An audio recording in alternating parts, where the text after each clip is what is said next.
Hello guys, अस्सलाम वालेकुम। उम्मीद करता हूँ आप सब खैरियत से होंगे।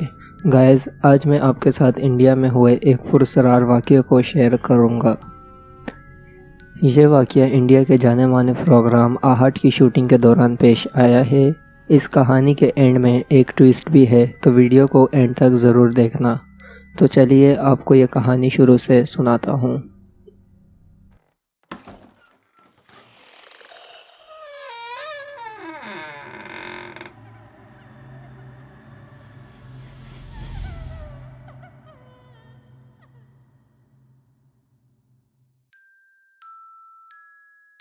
तो गाइस, आज जिस शख्स की कहानी आपको सुना रहा हूँ, इनका नाम विवेक है। काम के नज़रिए से ये एक एक्टर हैं। बताते हैं इन्हें अपने स्ट्रगलिंग के दौरान सन 2009 में कहीं से पता चला कि एक हॉरर ड्रामे के लिए कास्टिंग हो रही है, यानी हॉरर ड्रामे के लिए बंदे सेलेक्ट कर रहे हैं। ये वहाँ अपना ऑडिशन देने चले गए। कुछ दिन बाद इन्हें वहाँ से कॉल आई और ड्रामे में सेलेक्ट कर लिया। लोनावला के किसी घर में इनका शूट था, लिहाजा प्रोडक्शन वाले इन्हें और इनके साथ बाकी 6 एक्टर और थे, उन सबको लोनावला ले गए।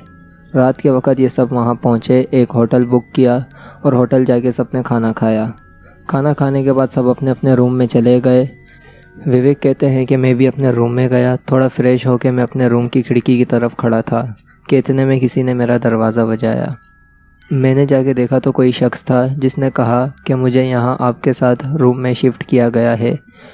मैंने भी उसे रूम में आने दिया और रात ज़्यादा हो चुकी थी तो किसी से उस लड़के के बारे में पूछा भी नहीं।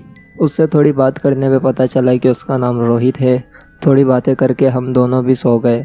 अगली सुबह शूट की तैयारी हुई। हम सबको भूत का कॉस्ट्यूम पहना के शूट कराया गया था। सबने एक जैसे कपड़े पहने हुए थे और मेकअप था। शूट के दौरान डायरेक्टर ने मेरी तरफ आवाज़ देते हुए कहा कि यहाँ आओ। मैं समझा शायद मेरे बराबर में रोहित खड़ा है, उसे बुला रहे हैं। मैंने डायरेक्टर को इशारा करते हुए पूछा भी कि मैं आऊँ या इस रोहित को भेजूँ, लेकिन डायरेक्टर ने सिर्फ मेरी तरफ देख के कहा कि वहाँ तुम खड़े हो तो मैं किसी और को क्यों बुलाऊँगा। मैंने जब पीछे मुड़ के देखा तो रोहित वहाँ नहीं था। मैं समझा कि शायद डायरेक्टर की डांट के डर से वो कहीं भाग गया। बहरहाल मैं डायरेक्टर के पास गया, उन्होंने मुझे मेरा सीन बताया और शूट मुकम्मल हो गया। उसके बाद फ्रेश वगैरह होके हम सब एक्टर थोड़ा आउटडोर घूमने चले गए। रोहित भी मेरे साथ था। उससे मैंने अपनी फ़ोटो भी क्लिक करवाई और जब मैंने रोहित को कहा कि आओ मैं भी तुम्हारी फ़ोटो क्लिक कर दूं, तो उसने साफ मना करते हुए कहा कि नहीं, मैं फ़ोटो नहीं खिंचवाता। बहरहाल मैंने भी बात दरगुजर की और होटल आके हम सब सो गए। अगला दिन हमारा शूट का लास्ट डे था और शूट मुकम्मल करते करते हमें रात हो गई थी। लिहाजा हमने फ़ैसला किया कि हम एक रात और इस होटल में रुक जाएंगे और सुबह अपने अपने घर चले जाएंगे। हम सब एक्टर बैठ के यूं ही भूतों की बातें कर रहे थे कि लोनावला कितनी भारी जगह है।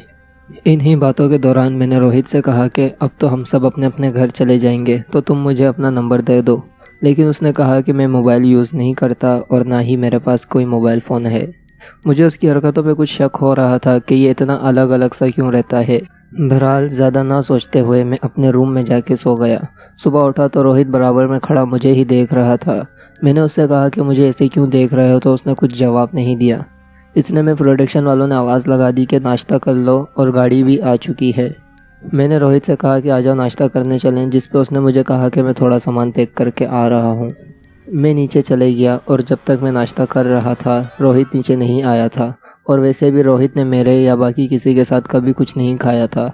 मैंने इन 2 दिनों में उसे कुछ खाते पीते नहीं देखा था। मैंने नाश्ता किया, गाड़ी आ गई। मैं रोहित को लेने वापस ऊपर गया, लेकिन रोहित कहीं नहीं था। मैं उसे यहाँ वहाँ ढूंढने लगा मगर वो कहीं दिख ही नहीं रहा था। बहरहाल मैं गाड़ी में जाके बैठ गया तो खिड़की की साइड मेरी नज़र पड़ी कि रोहित थोड़ा आगे खड़ा है। मैंने बहुत तेज़ आवाज़ लगाते हुए कहा कि रोहित जल्दी आ जा, गाड़ी चले जाएगी। जिस पे सब मुझे ही देखने लगे और 1-2 अफराद ने तो कहा भी, क्या भाई पागल हो गए हो, अब कौन रह गया। प्रोडक्शन वाले ने भी कहा कि हम टोटल 7 अफराद आए थे और गाड़ी में भी 7 ही हैं, तुम किसे बुला रहे हो।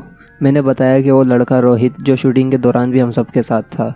मेरे और बाकी सबके देखने पर रोहित कहीं नहीं था, वो फिर से कहीं गायब हो गया था। मैं टेंशन में यही सोच रहा था कि क्या मामला है। इतने में मेरे मोबाइल पे कॉल आई।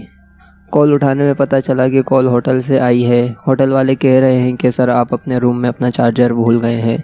मैंने प्रोडक्शन वाले से रिक्वेस्ट की कि मुझे जाने दो, मैं बस 2 मिनट में आ रहा हूँ। उन्होंने भी गाड़ी रोक दी। मैं भागता हुआ होटल गया और अपना चार्जर उठाया। चार्जर उठाते वक्त भी मैंने रोहित को बड़ा ढूंढा लेकिन वो कहीं नहीं मिला। वापसी में जब मैंने होटल के मैनेजर से पूछा कि यहाँ रोहित नाम का लड़का जो मेरे साथ था वो कहाँ गया, तो होटल वालों ने भी कहा कि हमने आपके साथ किसी को शिफ्ट नहीं किया था। लेकिन जब मैंने रोहित का हुलिया बताया कि वो ऐसा ऐसा दिखता था, तो होटल वालों ने अपने कंप्यूटर में उसका रिकॉर्ड चेक किया। रिकॉर्ड चेक करने पे पता चला कि ये रोहित यहाँ 7 साल पहले अपनी बीवी के साथ आया था। होटल के मैनेजर ने बताया कि 7 साल पहले इसकी बीवी के साथ इसकी लड़ाई हुई थी, जिस वजह से हम सब भी वहाँ जमा हो गए थे।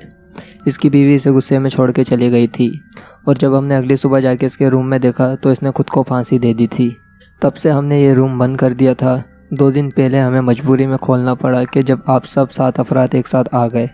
हमारे पास जगह कम थी, इस वजह से हमने इस रूम को खोल के आपको दे दिया था। विवेक बताते हैं कि उसके बाद में पूरे रास्ते मुझे जितने मंत्र आते थे मैं पढ़ता हुआ आया, लेकिन आज तक ये वाक़या मुझे रातों को डरा देता है कि मैंने 2 दिन और रात एक आत्मा के साथ गुजारी है। और मुझे इस बात का बड़ा अफसोस है कि काश मैं रोहित की एक फ़ोटो ले लेता, मगर रोहित ने मुझे कभी नहीं डराया और उसने 2 दिन में मुझे एक लम्हा भी ऐसा नहीं लगने दिया कि वो इस दुनिया का नहीं है। ऊपर वाले से दुआ है कि वो जहाँ भी रहे खुश रहे। तो गाइज़, उम्मीद करता हूँ आपको आज की कहानी पसंद आई होगी। वैसे तो ये कहानी थोड़ी फिल्मी टाइप है, लेकिन विवेक ने ये कहानी खुद बताई है। आप चाहें तो सुन सकते हैं। मैं इंटरव्यू का लिंक डिस्क्रिप्शन में डाल दूँगा। अगर वीडियो पसंद आई हो तो चैनल को लाजमी से सब्सक्राइब कर लेना, ताकि आने वाली वीडियो में फ़ौरन आपसे मिल सकूं।